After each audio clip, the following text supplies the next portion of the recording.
Hello and welcome back to Literature Unlocked.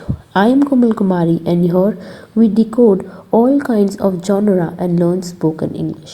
आज की हमारी स्पोकन इंग्लिश क्लास में हम ये सीखेंगे how to stop translating from Hindi and speak English naturally in daily life. आप इंग्लिश बोलते हैं, ग्रामर भी आती है, वर्ड्स भी आते हैं, बट जब भी बोलते हो लगता है इंग्लिश थोड़ी सी अजीब लग रही है। This is one of the problems we all face. But क्यों? क्योंकि हम इंग्लिश बोलते नहीं हैं, हम हिंदी से ट्रांसलेट करके इंग्लिश बोलते हैं। मतलब माइंड में हिंदी में सोचकर फिर उसे इंग्लिश में ट्रांसलेट किया जाता है। एंड आज के इस वीडियो में मैं आपको सिखाऊंगी कैसे हिंदी ट्रांसलेशन बंद करें एंड नेचुरल इंग्लिश बोलें, वो भी डेली लाइफ में।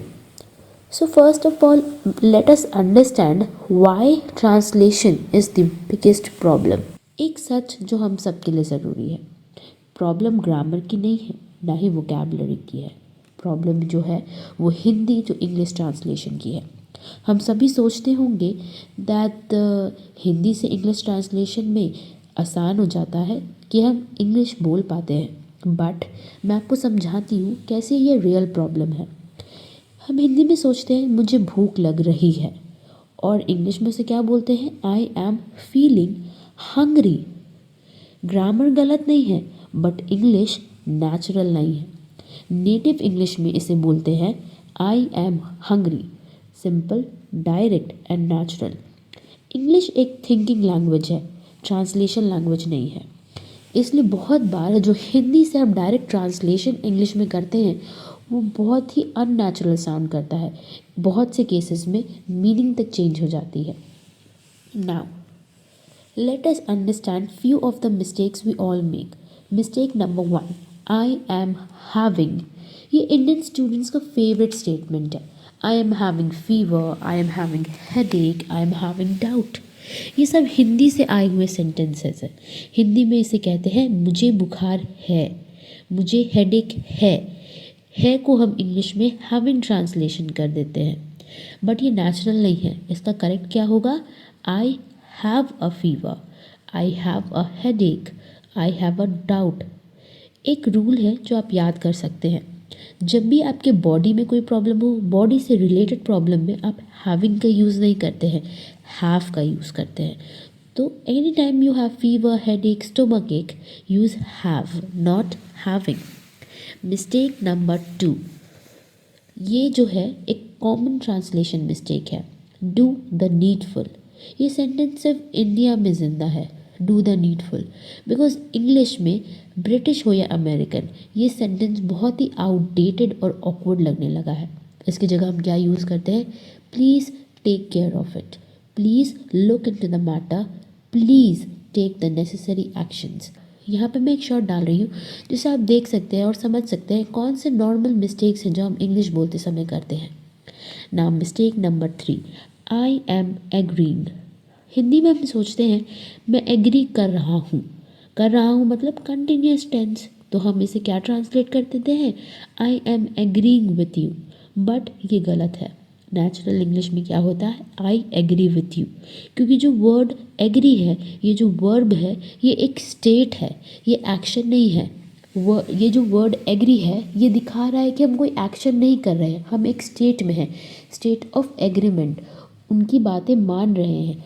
तो ये एक स्टेट है, एक्शन नहीं है। तो जब भी कोई वर्ड है जो एक एक्शन नहीं है बल्कि एक स्टेट है, उसमें हम आई एन जी ऐड नहीं करते हैं। Same rule applies to I am knowing and I am understanding. Knowing की जगह होगा आई नो एंड अंडरस्टैंडिंग की जगह होगा I understand. So these were the 2 mistakes. Now let's move on to the fourth mistake. Fourth mistake है over politeness due to Hindi thinking. Now Hindi thinking करने की वजह से हम इंग्लिश लैंग्वेज में कुछ ज़्यादा ही पोलाइट हो जाते हैं। फॉर एग्ज़ाम्पल, हिंदी में हम बोलते हैं आप थोड़ा सा हेल्प कर देते तो, ये एक बहुत ही नेचुरल सेंटेंस है हिंदी में, बट इंग्लिश में हम इसे कैसे ट्रांसलेट करते हैं, please kindly do this if possible, if you don't mind.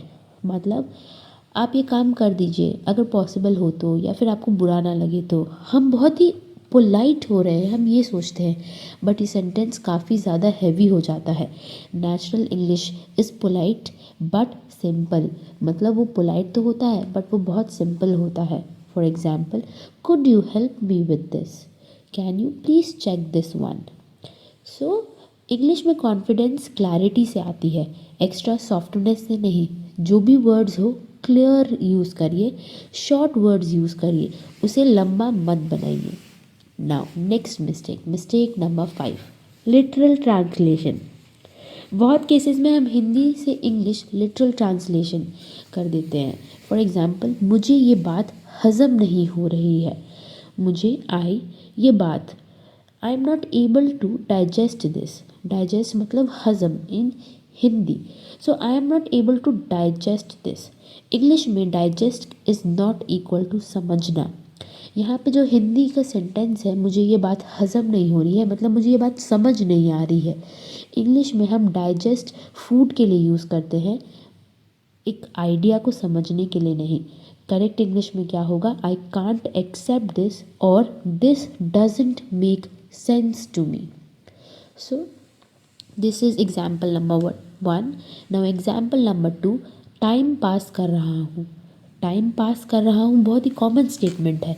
इसका इंग्लिश कैसे हम लोग बोलते हैं, I M passing time. This is unnatural. The natural sentence is I am killing time. So this is how you do wrong literal translation from Hindi to English. And जब हम idioms पे आते हैं, हिंदी मुहावरे पे, उनका इंग्लिश ट्रांसलेशंस तो कुछ और ही हो जाएगा। That's why avoid translation from Hindi to English until and unless you are clear of the meaning. Now ये सब तो हो गया हमारे mistakes. How to stop translating, कैसे स्टॉप करें इस ट्रांसलेशन को। ये एक दिन का काम नहीं है, ये है रेगुलर प्रैक्टिस। सबसे ज़्यादा इम्पॉर्टेंट पार्ट है सल्यूशन ढूंढना होता है। Think in situations not sentences. पहली बात तो सेंटेंस मत सोचिए, सिचुएशन सोचिए। आप किस सिचुएशन में हैं, आप क्लासरूम में हैं, ऑफिस में हैं, कॉल पे हैं या शॉप पे हैं। हिंदी लाइंस नहीं सोचनी है, सिचुएशन सोचना, आप कहाँ हैं, किस जगह है, कैसी सिचुएशन है, और उस हिसाब से फिक्स्ड इंग्लिश पैटर्न्स को याद कर लीजिए। मतलब कुछ ऐसे स्टार्टिंग लाइंस जो आप हर जगह इस्तेमाल कर सकते हैं। For example, I am looking for, in case of a shop you will say I am looking for, या क्लासरूम में भी अगर आप कुछ ढूंढ रहे हैं, I am looking for. Can you help me with, अगर आप कॉल पे हैं, किसी से कोई मदद मांगनी हो, ऑफिस में भी किसी से कोई मदद मांगनी हो, can you help me with. Now I am not sure about, अगर आप किसी चीज़ के बारे में श्योर नहीं हैं या डिसएग्री करते हैं या आपको पता नहीं है, आपसे कहते हैं I am not sure about this, and that sounds good. Now you are agreeing to someone, आपको उनका आइडिया अच्छा लग रहा था, आप कहते हैं दैट साउंड्स गुड। ये सेंटेंस ट्रांसलेट नहीं होते, ये डायरेक्टली यूज़ होते हैं। Now this sentences you can directly apply in your conversations. In sentences को, इन स्टार्टिंग सेंटेंसेस को या फ्रेजेस को याद कर लीजिए। Now the third step is reduce sentence length. Hindi long sentences पसंद करती है। हिंदी में यूजुअली हमारे लंबे सेंटेंसेस होते हैं, बट इंग्लिश में शॉर्ट सेंटेंसेस यूज़ की जाती है। Actually what I want to say is that this is a very long sentence. इसको आप कट शॉर्ट कैसे करें, what I mean is. So जितना ज़्यादा कंसाइज हो सके चीज़ों को कंसाइज करिए। कंसाइज मतलब शॉर्ट, उससे वो ज़्यादा क्लियर एंड एक्यूरेट होती जाएगी। सो this is how you stop translating and you start speaking. And ये प्रैक्टिस से आएगा। डेली सिचुएशंस को सोचिए in English, and Hindi lines को सोचना बंद कर दीजिए। कुछ फिक्स्ड लाइन से स्टार्ट करिए एंड जितना हो सके सेंटेंसेस को शॉर्ट करने की कोशिश करिए। Now the next part is understanding that English fluency does not mean big words or heavy grammar. English fluency का मतलब है natural thinking. आप नेचुरली अपने दिमाग में इंग्लिश में सोचिए, सिंपल सेंटेंसेस का इस्तेमाल करिए और कोई ट्रांसलेशन मत करिए। सो आज से एक डिसीजन लीजिए कि आप हिंदी से ट्रांसलेट नहीं करेंगे एंड सिर्फ इंग्लिश में सोचेंगे। So this should be your motto for 2026, and then start your year to understanding English and speaking fluent English throughout your life. Join this journey. अगर आप चाहते हो डेली कन्वर्सेशन इंग्लिश सीखना, नेचुरल स्पीकिंग प्रैक्टिस या confidence boost करना, तो channel को subscribe करिए, कमेंट में लिखिए स्टॉप ट्रांसलेशन। नेक्स्ट वीडियो में मिलते हैं। Like share and subscribe. Thank you.